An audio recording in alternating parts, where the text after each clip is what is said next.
Yan, good morning sa inyong lahat mga idol. At maraming salamat po no sa palagi inyong pagsubaybay sa Bitoy Daily Mix Vlog at sa lahat po ng mga PB team. Ayan, so thank you sa inyong lahat mga idol dahil pinaramdam niyo po sa akin po yung kabaitan. Ayan po, at ito po, nagsimula na po kami, kanina pa kami nagsimula kasi maulan-ulan na panahon po dito ngayon sa Takurong. Ngayon po ay araw ng Martes. Ayan, so yan na muna at mag-intro po muna tayo mga idol. Thank you sa inyong lahat.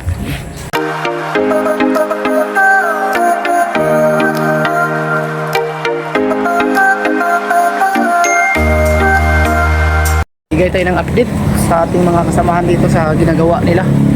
So ako naman dito dyan, yan po yung ginagawa ko. Ang dami ko pong gagawin na stirrup na yuyupiin para gawin nating biga. Yan po, stirrup natin is ang mangyayari dito mga idol is 35 cm ang buhos tapos 25 cm ang kapal. Ano? So yan, ang height niya is 35 yung height, tapos yung ang kapal niya is 25. So ganyan. So update tayo dito sa ginagawa sa taas.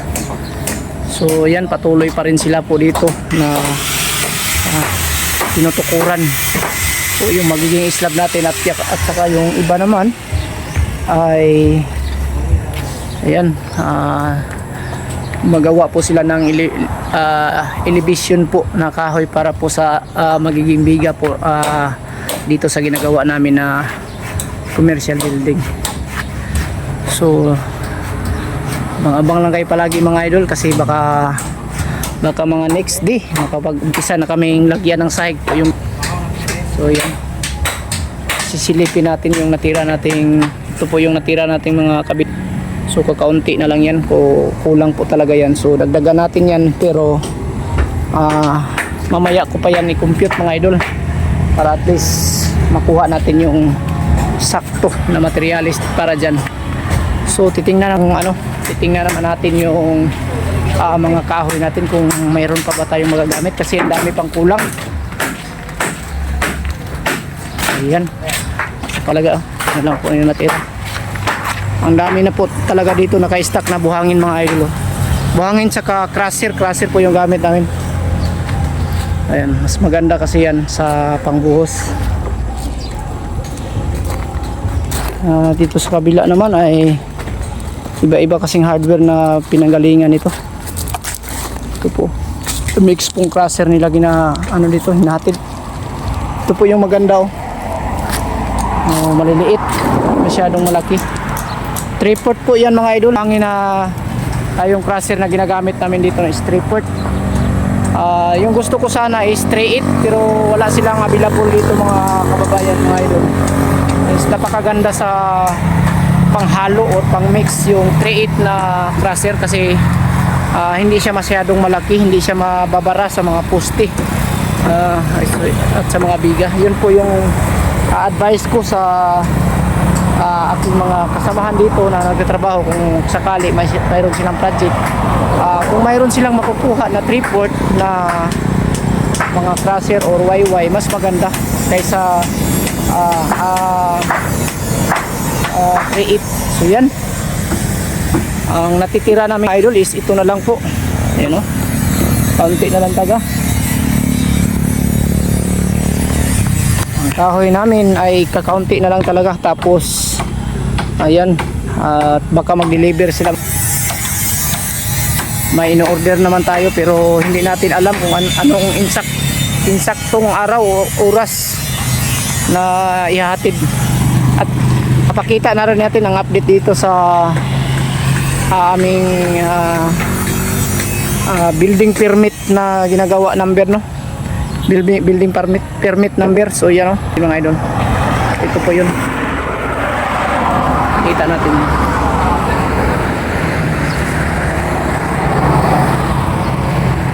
New Carmen location, Barangay New Carmen, project construction, commercial building location, Barangay New Carmen, Takurong, Davao, Takurong City. Owner Arman Solano, building permit number. Ayan. So kompleto tayo mga idol. Nilalagay na namin para wala tayong magiging problema pagdating dito po sa ating site na tinatrabaho, kasi sa gilid lang po ito ng highway. Talagang palaging madadaanan ng mga inspector na galing sa city po, no? So ayan, at least may makikita sila na ano tayo, talagang legit tayo na hindi mababara kasi may permit tayo habang ginagawa yung trabaho natin. So yan ang maganda sa trabaho mga idol, para at least tuloy-tuloy, walang delay or hindi tayo ma-stop pag mayroon tayong requirements. So yan ang ating latest update sa araw na ito, at mamaya patuloy tayong mag-video dito. So yung iba naman dito ay gumagawa sila ng kubo sa aming bus Arman, yan, no? So cladding pa rin yung ginamit nila sa dingding sa kisame. So yan lang muna ang update natin. Ayan. May music dito, baka makapiright tayo mga idol. Lagay tayo ng camera para at least ikita nyo yung idol, yung pinakapugi.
Silang idol.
Update tayo, papakita natin dito ang nagaganap dito sa taas mga idol. Akyatin natin dito sa update para makapagbigay din tayo ng ano, pagbigay tayo ng mga alaman. So yan, ito na po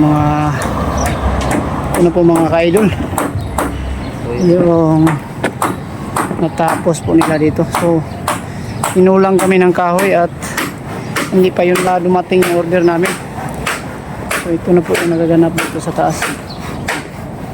Baka po kung mayroong kahoy, sana po kunti na lang sana yung anuhin dito, lagyan ng mga kahoy para sa biga. Bigay tayo ng kunting tips mga idol para at least kunting tips tayo. Yan, tulad dito is yung kahoy namin na para sa floor dito is, kung titingnan mo ay malaki, pero yung kabuuhang sukat lang po dito ng ating biga is 25 cm po. Galing dito sa sentro po, kukuha tayo ng 12 cm. So yung 12 cm hanggang dito siguro yan. Tapos may kapal pa tayo ng plywood katulad nito. Yung kapal, kunin natin yung kapal dito hanggang siguro dito siya, hanggang dito. Tapos dito na natin ipako yung siding ng biga natin, yung magiging siding ng takip ng ating biga. So yan, dito po to tama. So maganda na kinukunan talaga natin ng layout bago tayo gumawa ng ganito, para at least hindi masayang yung trabaho natin. Baka naman ay babaklasin lang kasi wala siya sa walang saktong layout. So ganyan mga idol. So konti na lang talaga. Kira, kana itaas pre, saka pre. Oh, ibali ha. Sige lang, okay na nagdako ang kuan. Lapat lang, matarong og lansang ba? Dili lang sa pika si butang pre. Lisod pud no kay kuan. Gwapo talaga ito, itaas ka na mo sa silong. Para magwapo siya kuan. Taliha pre para mulapat siya tanan. Ayan, tinuturuan natin para at least maganda yung outcome ng ating trabaho. Para hindi sila mahirapan sa pagpako ng lansang. Yan ana, try dikita na no. Ana siya. Maganda na siya.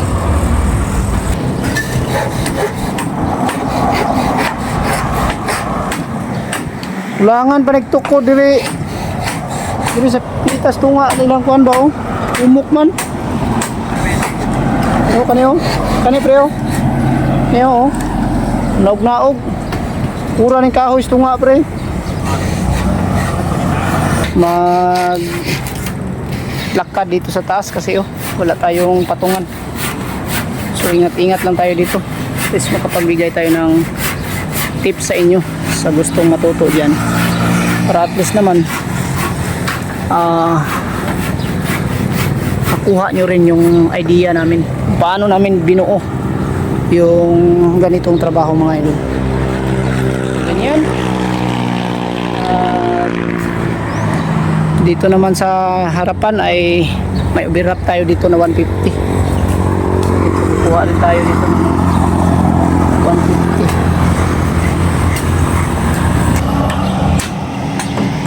150. Yan ang update natin.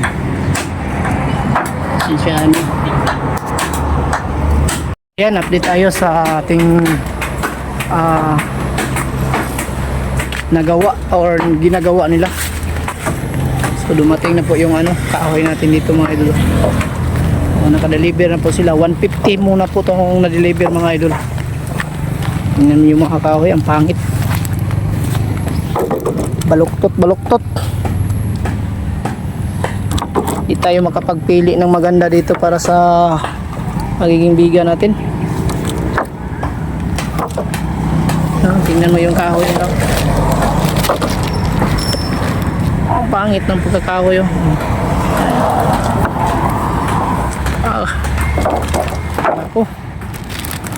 Hirapan tayo dito. Ito yung nagaganap sa aming area mga idol. So kiyatin natin sa taas para at least makikita natin yung update sa taas mga idol. At unti-unting natapos dito. At least kapagbigay tayo ng idea. Kunti na lang talaga at natapos na nila yung paglagay ng sahig. Bukas siguro mga idol ay matupaglagay ng kahoy para sa sahig ng biga. So kiyatin natin. So ito po sa harapan mga idol na naging extend. Ayan 150 po dito para maging kiris sa taas.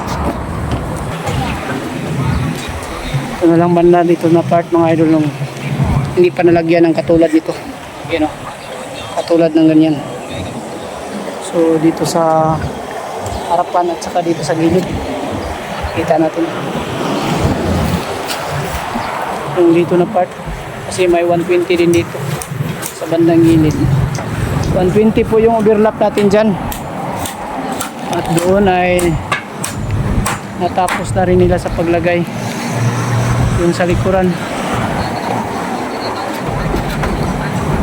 Yan at tingnan natin yun sa bandang dulo. nakikita natin yung nangyayari dito. So, konti na lang talaga at matatapos na rin sa paglagay ng kahoy para sa sahig, at bukas ay makapag-umpisa na tayo, makapag-umpisa na kami para sa paglagay ng plywood dito sa sahig ng biga. At least makapag-umpisa na rin tayo makapaglagay ng mga bakal kabilya po dito sa Bangiging Biga mga idol. So abang lang kayo palagi mga idol para makikita nyo kung paano namin dito o paano namin unti-unting mabuo ito ginagawa namin commercial building. So thank you sa inyong lahat sa nagsuporta at patuloy na nanonood po sa Bitoy Dinimix Vlog. Ayan. At sa mga katanungan, kung gusto niyo magtanong, pwede kayo magtanong dito mga idol. Agad-agad natin yung sasagutin basta para sa inyo. Ayan. Ganun tayo maglingkod sa inyo. Ang inyong kabaitan ay susuklian rin natin ng kabaitan mga idol. Dahil mabait kayo sa akin, susuklian din natin ng kabaitan. At may ganting pala pa yan sa Panginoon. So yan, thank you sa inyong lahat talaga. Po ay patuloy rin po na gumagawa dito sa ilalim ng William Stirrup para po sa magiging biga natin yun. Pakita natin dito. Ang dami nating ginagawa. Yan po yung ginagawa ko mga idol. Nagyuyupi ako ng mga kabilya dyan. So hindi ko masyadong nakapag-video dyan kasi ulit-ulit yung ginagawa ko dyan. At yan po yung isang kubo ni Boss Arman Solano. Hindi pa natapos kasi umuwi na yung mga trabahante nila at bukas na naman sila babalik. Ayan, baka bukas ay matapos na rin nila yan. Ayan, thank you sa inyong lahat at yan po muna ang vlog natin sa araw na ito. At magpapasalamat muna tayo sa inyong lahat mga idol dito sa susunod na video nito sa bandang dulo ay mag shout out tayo at magpasalamat. Ayan. Shout out po muna natin ang ating mga mahal na mga viewers sa araw-araw po na palagi po silang nanonood dito sa ating video sa Bitoy Dinimix Vlog. Ayan, shout out kay Sonia Biloria. Shout out sa iyo Sonia Biloria, ingat ka dyan palagi kung saan ka man ngayon naroroon. Ayan. At kay Rolando Piris from Kalinan, Davao City. Yan, shout out sa iyo Idol Rolando. Amping kanunay bay, sa Kalinan naman dahil ka bay. So shout out sa iyo dyan. At kay Miriam De La Rosa, shout out sa iyo Idol Miriam De La Rosa. Ingat ka palagi Idol, at kung saan ka man ngayon ay sana po ay palagi kang gagabayan ng ating Panginoon sa araw-araw. At kay Noel Mang Haris, iyan, shout out sa iyo Noel Mang Haris, ingat ka palagi Idol. At kay Iji Matukan from Batangas, yan, shout out kay Iji Matukan, ingat ka palagi Idol. At kay Lily Rose Coronado from Banga, South Cotabato, ayan, shout out sa iyo Idol, ingat ka palagi. At kay Alicia Bando from Batasan, Quezon City, ayan, shout out sa iyo Idol, ingat kayo dyan sa taga Quezon City. Kay Melinda Poras taga Cagayan de Oro, ingat kayo dyan sa Cagayan de Oro, Melinda Poras, ayan. At kay Lilibit Taiko, ayan si Lilibit Taiko, thank you sa iyong panonood, shout out sa iyo dyan Idol. At kay Merlin Sklat from Germany, ayan, taga Germany, thank you sa iyo Idol, alam kong ikaw yon ang nagbigay ng pakulay, so thank you sa iyong kabaitan Idol. At ingat ka palagi sa pang-araw-araw na ginagawa. Ayan. Kay Carmila Sarugino Sagarino, yan, Sagarino pala, from Cebu. So shout out sa inyo Idol, ano na kay Carmila Sagarino, shout out sa iyo dyan sa Bohol. Thank you sa palaging pagsubaybay at panonood po sa Bitoy Dinimix Vlog. Sa inyong lahat po na mga silent viewers at mga viewers at sa mga new subscriber sa palaging nanonood at sumusuporta po sa Bitoy Dinimix Vlog. Thank you sa inyong lahat mga idol, mga kababayan. At lalong lalo na po sa ating kaibigan na si PB Panday, sa lahat po ng PB team. Maraming salamat po sa inyong suporta Kayo po ang dahilan kung bakit andito ako ngayon patuloy na nagbablog. So thank you sa inyong lahat. And yan lang po muna ang vlog natin sa araw na ito. Thank you and God bless. Bye bye.